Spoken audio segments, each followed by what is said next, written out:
في العالمين إنك حميد مجيد. لا علم إلا ما علمتنا إنك أنت العليم الحكيم. اللهم لا علم إلا ما علمتنا إنك أنت العليم الحكيم. اللهم لا علم إلا ما علمتنا إنك أنت الحكيم العليم. اللهم انشر علينا رحمتك وانزل علينا حكمتك يا ذا الجلال والإكرام. اللهم انشر علينا رحمتك وانزل علينا حكمتك يا ذا الجلال والإكرام. اللهم انشر علينا رحمتك وانزل علينا حكمتك يا ذا الجلال والإكرام. ولا حول ولا قوة إلا بالله العلي العظيم. ولا حول ولا قوة إلا بالله العلي العظيم. ولا حول ولا قوة إلا بالله العلي العظيم. صلى الله على سيدنا محمد وآله وصحبه وسلم تسليما. Inshallah, we did the introduction last week, and it's actually should have been on here. It's page 1, so I'll get that to you. For people that had this before, please burn the other one. Don't throw it away because it has the Arabic on it. Burn it or shred it or something. Because there's been, what's that? I don't know. If it doesn't shred the letters, you still have to burn it. So, because the letters, I mean, technically all languages are actually considered sacred and should be honored. That's what I was taught by one of my teachers, Mauritanian Sheikh, because he said the probability of the language having revelation is too high. And so, but Arabic definitely, these letters are in the Quran, and there are verses of the Quran that are letters, Alif, Lam, Mim, those are letters, right? So, and then it's a respect for the written word. So, but discard that because there are mistakes in it, and I corrected them, most of them, inshallah, and because this is a work in progress, as they say. All right. So, after the introduction, he says, فَقُلْتُ بَادِئًا بِقَرْبِ الْبَدْءِ إِذْ هُوَ أَشْرَفُ مَعَالِ الْبَدْءِ. And this in Arabic, there's a play on words here. He says, I began by starting with the heart of beginnings, or I say beginning with the heart of beginnings, which is courtesy spelt backward, since this is the highest and noblest of beginnings. What he's saying is, if you look at the word al-bad',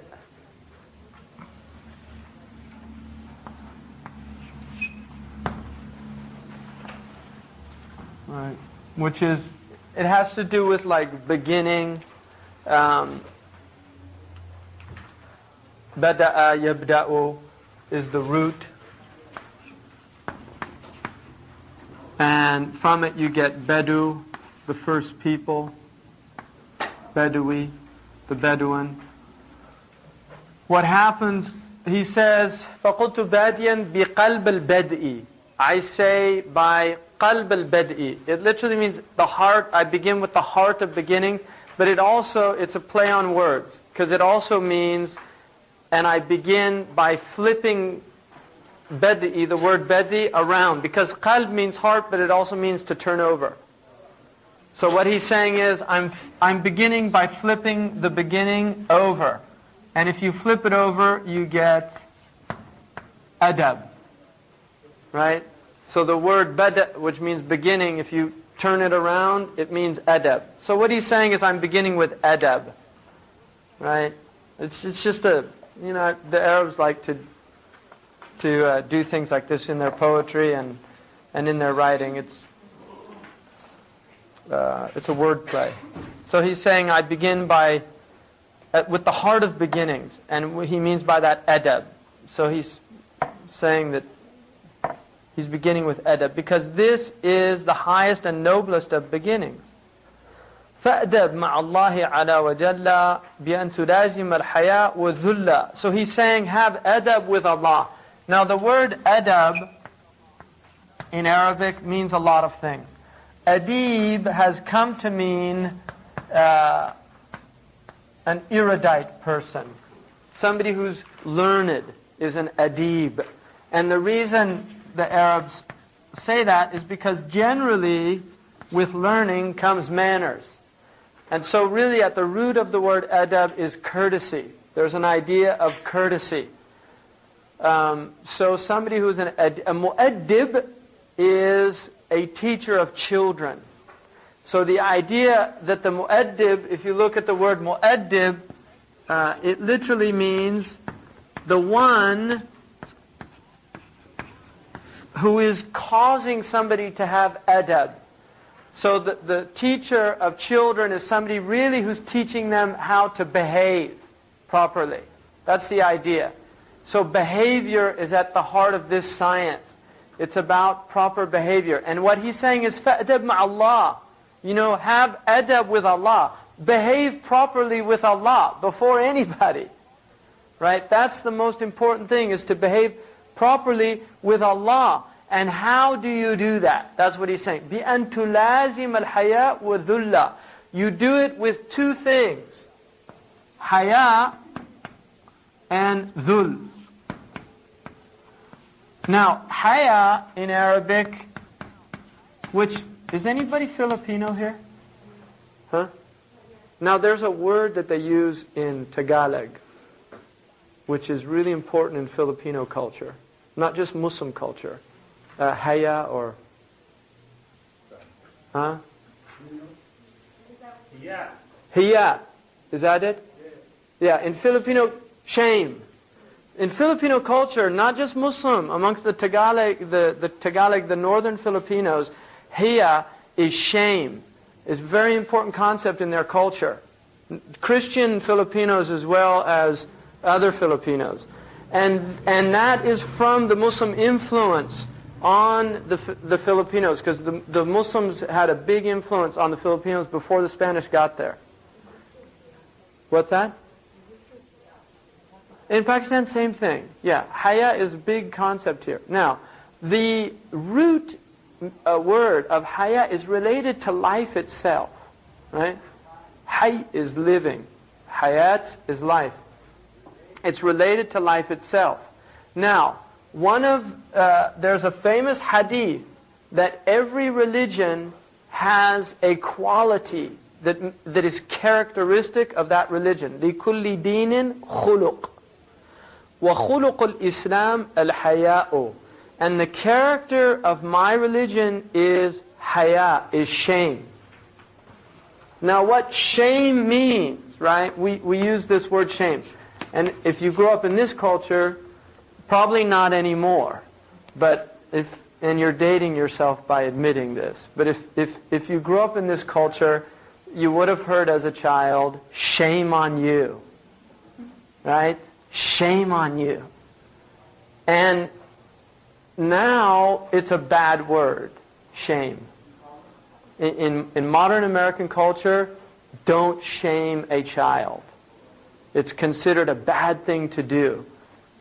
Everything, it's okay, self-esteem, make them feel good about themselves. Even if they just slit their brother's throat, well, he's obviously had a trying childhood and, we have to make allowances or something. I mean, this is what this culture has gone to. In traditional culture, they divide cultures into shame and guilt cultures, anthropologists. They say that guilt is an inward mechanism and shame is an outward mechanism, which shows how much they understand about this concept. What they mean by that, guilt comes from a German word which has to do with debt. And so when you're indebted, you feel an obligation to the person you're indebted to. The idea is, what guilt does, if you do something wrong, there's an internal mechanism that you feel guilty. And you want to relieve that guilt by rectifying what you've done wrong. So, most primitive cultures are not guilt-based cultures. They're shame-based cultures. The reason you don't do something wrong is because you don't want other people to shame you. You don't want other people to say, how could you, how dare you do that? How shame on you.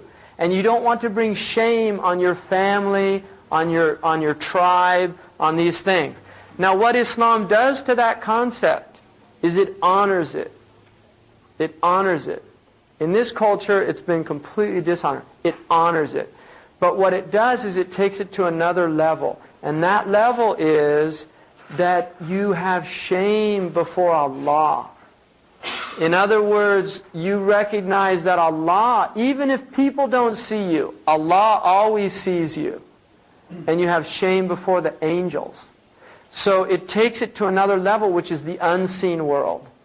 So the Muslims are a shame-based culture, but that shame transcends the cultural sense of feeling shame towards one's elders or towards one's parents, and takes it to another level which has an interior mechanism that is not akin to guilt.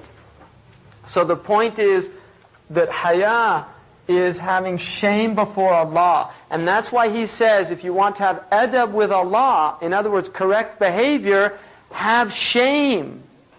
Have a sense of shame. In other words, have a feeling that Allah is watching you, and so you feel shameful to do something that's displeasing to Him when you know He's watching you.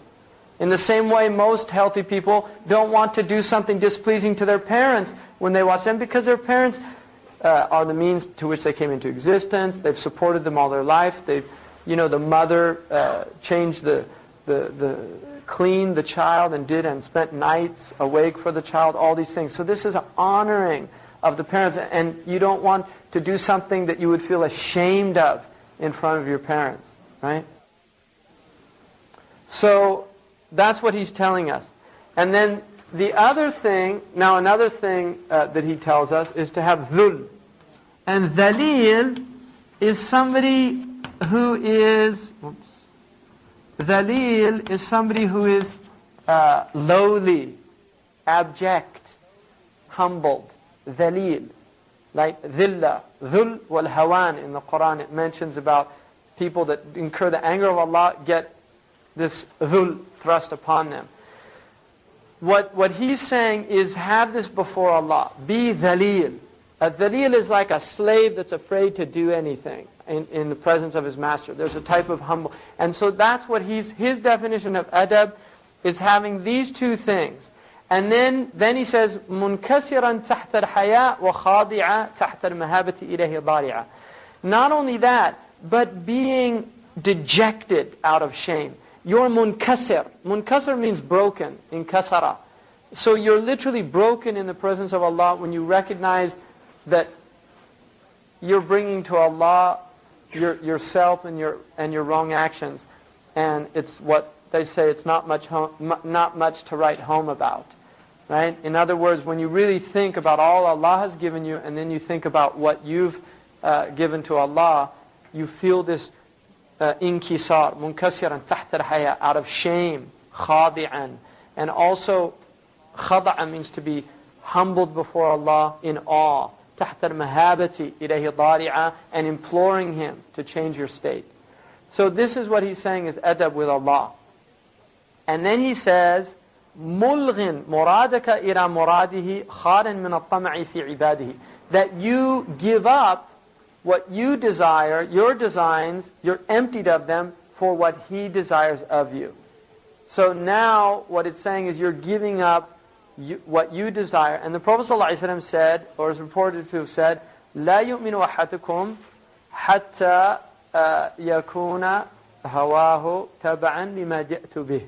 None of you truly believes until his desires are in accordance with the very thing that I've brought. In other words, your murad is the murad of what the Prophet brought, and what the Prophet ﷺ brought is what Allah wants from us.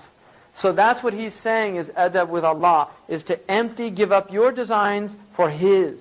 Emptied of desire. And moreover, not having tama'.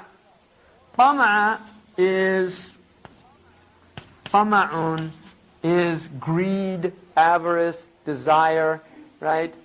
Always wanting something out of something. Every time you do something, there's an ulterior motive. That's a tama' is somebody who's always got, he wants something out of it. What's in it for me? That's always his root. And he's saying get rid of that concerning His servants. In other words, don't want anything from His servants. Want something from Allah, because Allah is the one that possesses everything. So this is what he's saying. This is how he begins, by giving us a definition of adab. And ultimately, and then he says, مُبَادِرًا لِأَمْرِهِ وَمِن دَخَلْ.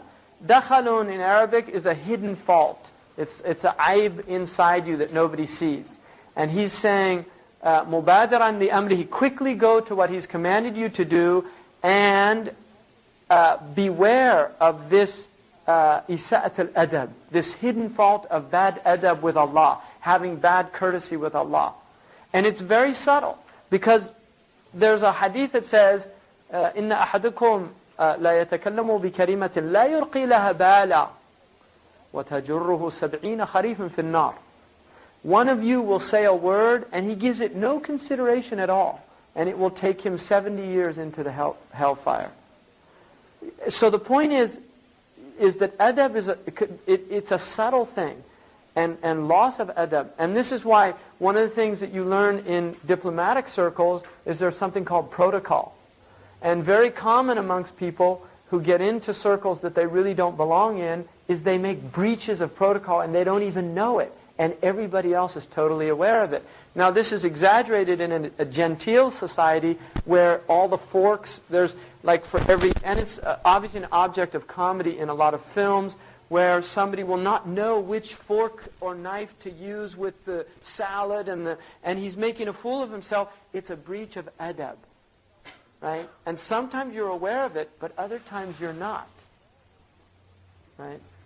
Now, obviously, with Allah subhanahu wa ta'ala, there are many things, if you don't learn the commands of Allah, you won't know when you're breaking them.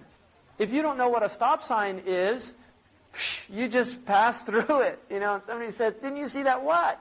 The stop sign. Oh, that red thing? Is that what that means? Yeah. If you don't know what it means, you don't care. You just go right through it. Right? But the problem is, accidents happen that way. And with Allah, bad things happen. When you breach adab with Allah, bad things happen. You bring harm on yourself. This is why he's saying, "Fi ayyi wajh." This should be a serious fear of yours to have. And I was once in Mauritania, and I was with this Sheikh, and we saw this mouse, and it was coming out of this hole, and it would come out, and if it just heard one sound, it would stop and shoot back into the hole. And he said, that's taqwa. You know, that is taqwa. It's you're worried about getting eaten alive by your own mistakes, right? So you have this kind of wajal, or this fear of Allah. Now ultimately, it turns into love. I mean, that's the highest maqam, and he'll get into that later. So our fear is not like, Allah's this horrible. No, on the contrary. But you don't want to incur the wrath, because Allah does have a wrath. And then he says here, I'm going to go through this quicker than I did the last time because we need to get on with this. And then he said, إِن تَتَحَقَّقْ بِصِفَاتِكَ تُمَدْ يَا أَيُّهَا الْعَبْدُ بِأَوْصَافِ الصَّمَدْ.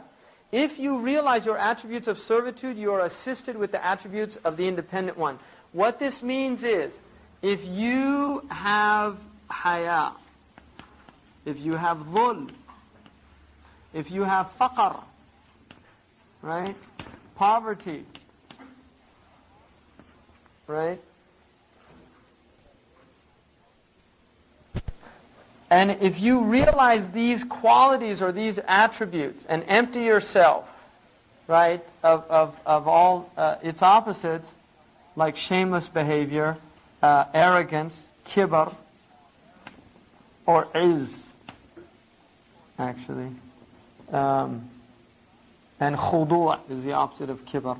And then faqr, ghina. What he's saying is, if you realize, so this is shame, poverty, and humbleness, and right, so you get freedom, wealth, and izz, dignity.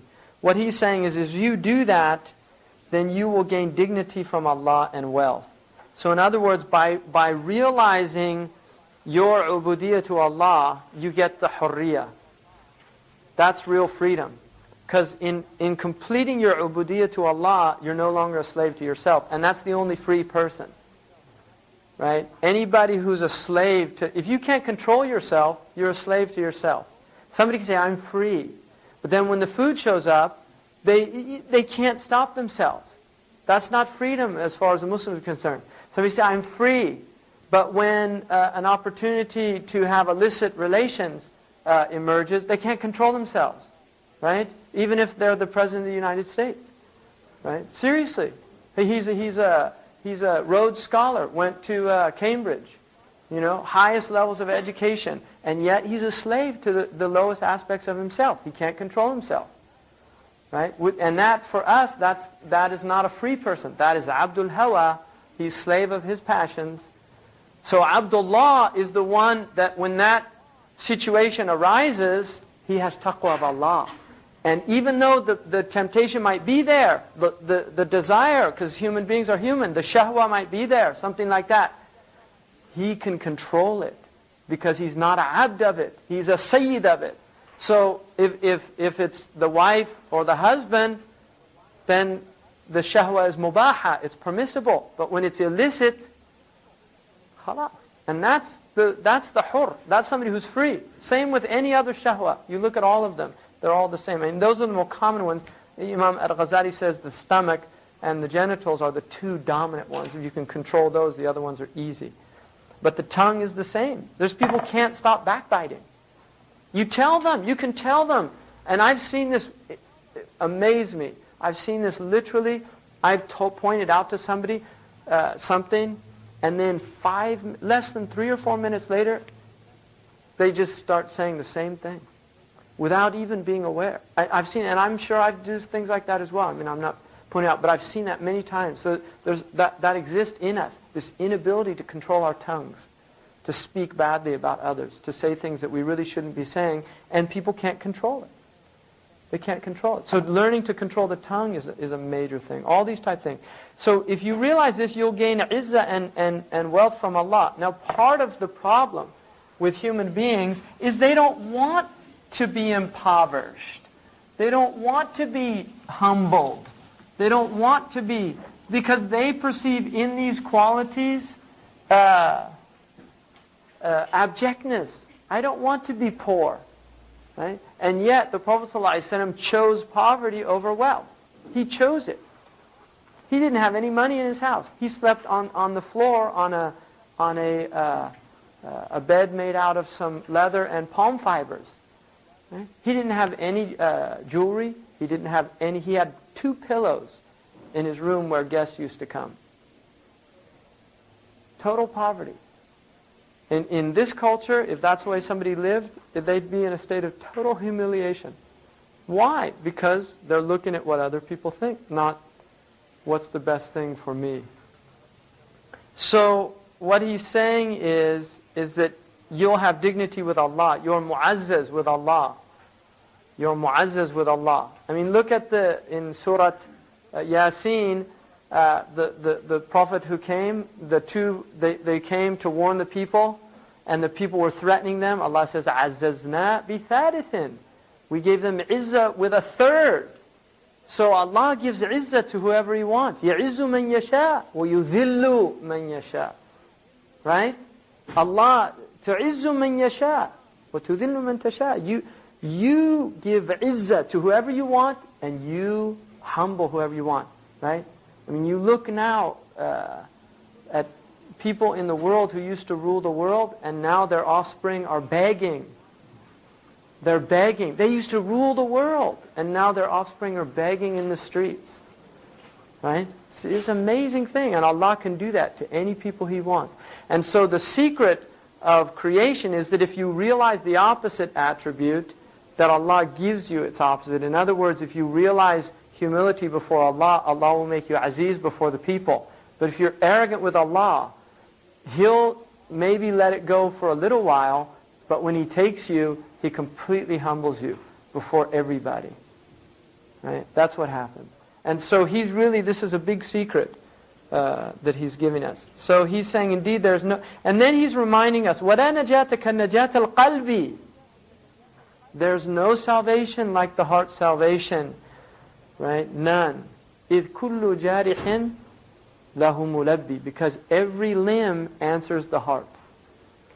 See, what he's saying is if your heart is saved, your limbs are saved. But if your heart's not saved, your limbs aren't saved. And this is why there's a hadith that the tongue, the heart lies under the tongue. Right? Now the tongue is the most, it's called tarjuman al-qalb. It's the interpreter of the heart. Because it's telling you what's in the heart.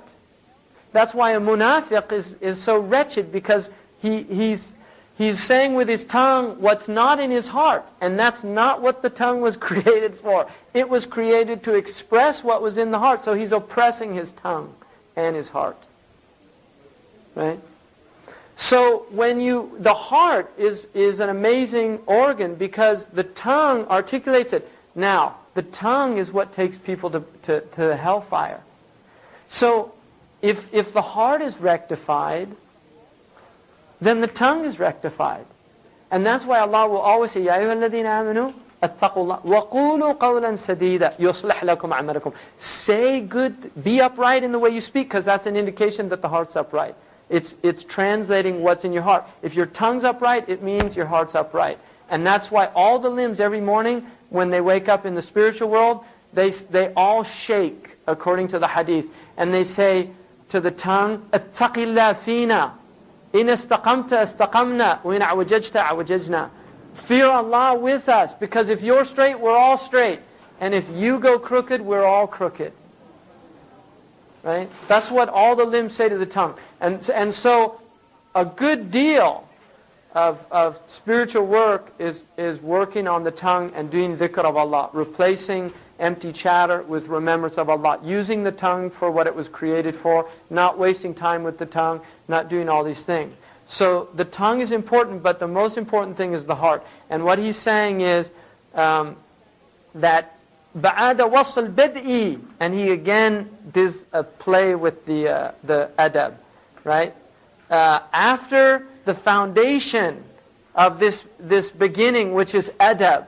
Once you've realized adab, and realize that that's the whole point of existence in this world, is to have adab with Allah and with the creation of Allah. That's why you were created. To have adab with Allah and to have adab with the creation of Allah. Which is why the Quran is called Ma'dabatullah, the place you learn adab. It's in the hadith. It's Ma'dabatullah, it's the place you learn adab. So it was sent or revealed to teach us adab. After you've done that, then he's saying, فَالْإِتْقَانُ لِعِلَلِ الْأَفْئِدَةِ الثُّنْيَانِ. The second thing to put on your foundation is to know the diseases of the heart.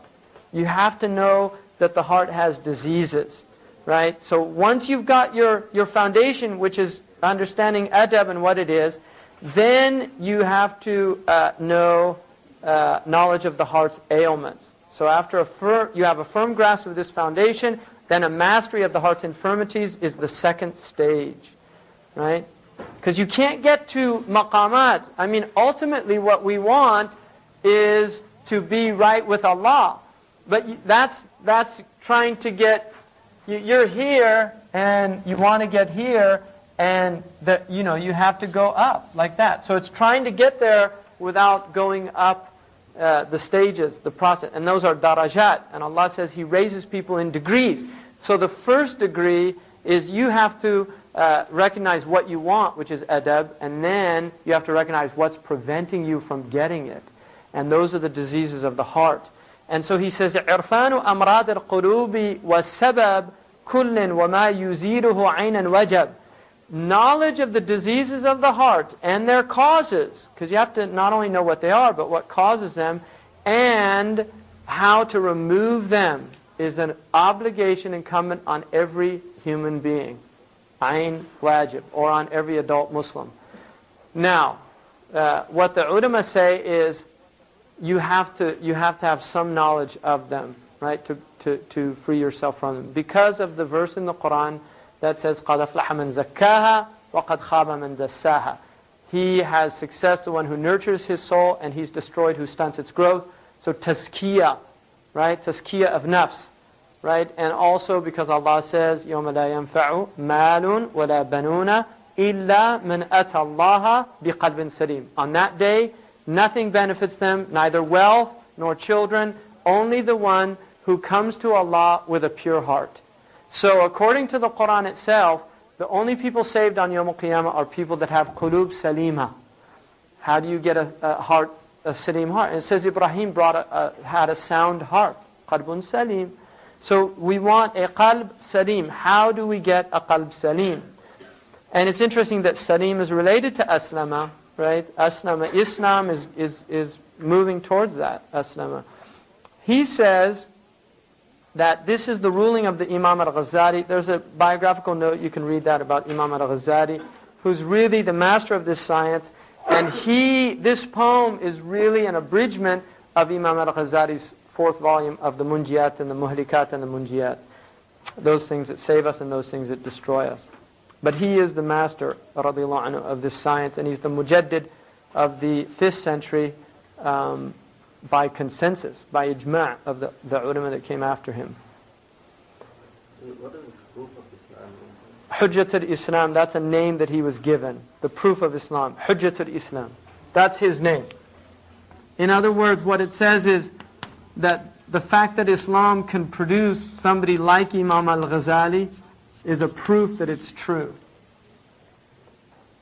That's a proof. He himself is a proof of the truth of Islam. That's what that means.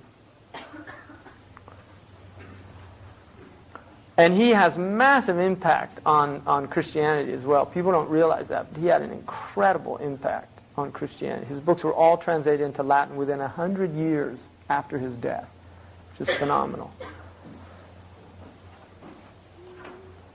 And a lot of their theology was from him. Also the refutation of the philosophers, Tahafut al-Falasifa, is a very important book that he wrote, The Incoherence of the Philosophers.